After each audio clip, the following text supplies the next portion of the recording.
What's up everyone? So we've got another moth trap to go through, and even though we're well into autumn now, I never thought I'd say this about moth trap at this time of year, but it's looking pretty busy actually, busier than last week I would say, and off to a great start because there's already a new moth for me.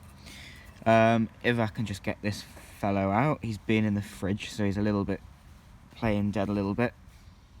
So here we are, this dude resting on my finger is the figure of 8. A new moth for me. Unfortunately, the case of the figure of 8 is quite a sad one. It's a moth that, while it used to be widespread and common throughout much of Britain, it has in fact declined by about 90% in the last 50 years. More so in the south, but the decline is also quite evident in Yorkshire as well, where it is now, unfortunately, quite rare, and we only get a handful of records a year in Yorkshire. But it's nice that it's turned up. The reason why it's declining could be climate change, but it's declined more so in the south, but however it's not actually spreading in the north, even though it's being pushed more upland, disappearing from lowlands, which does indicate that it could be farming practices almost driving this moth close to extinction. But it's nice that I've got it. It shows that there may be some hope for it yet. It's a beautiful thing. Figure of 8. Okay, we're going to open up the trap and see what we've got inside.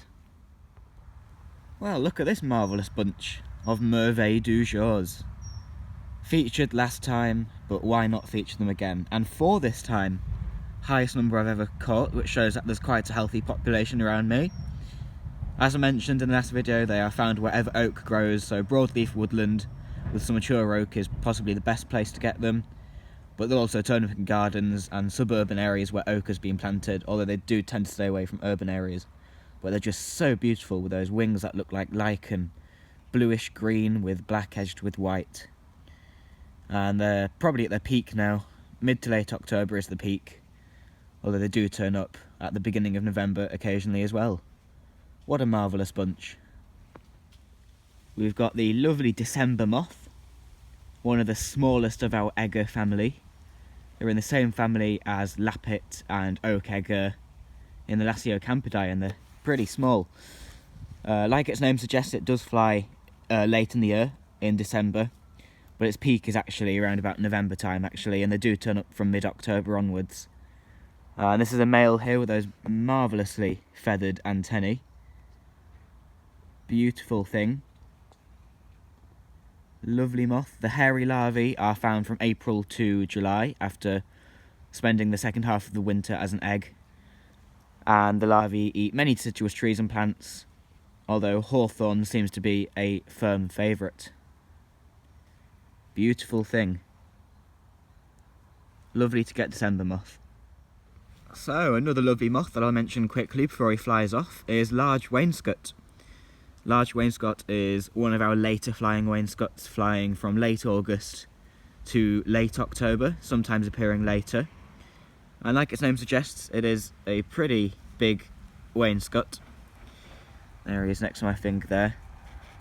No really bright colours or patterns on him, but nicely marked, nice sort of beige ground colour.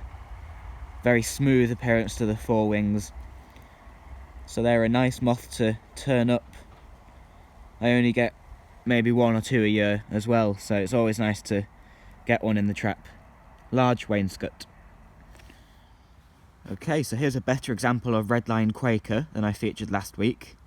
And on this one you can actually see that brick red line at the base of the wing there. At the tip, I should say. It's a nice looking moth.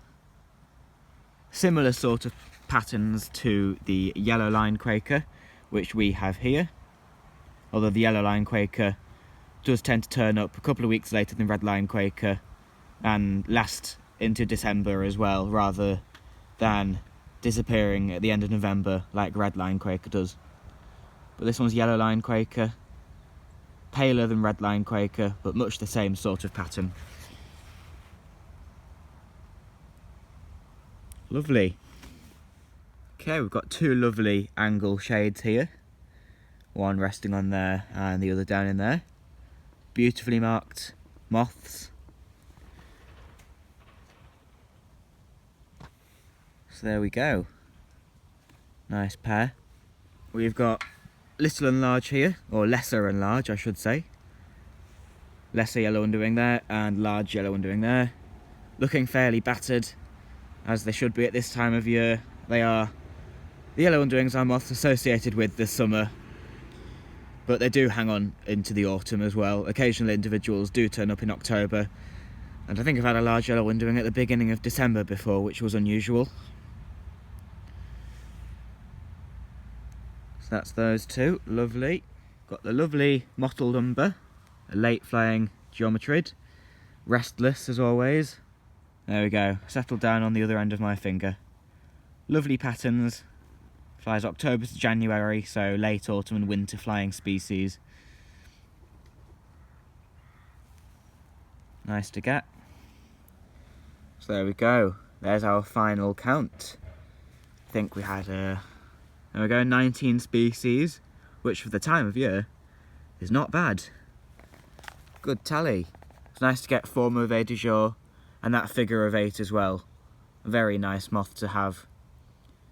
I'll go and take photos now. So, if you enjoyed this video, do give it a thumbs up, subscribe if you haven't done so already, and we'll see you again on the next one. Hopefully we can squeeze in another moth trap before the end of October.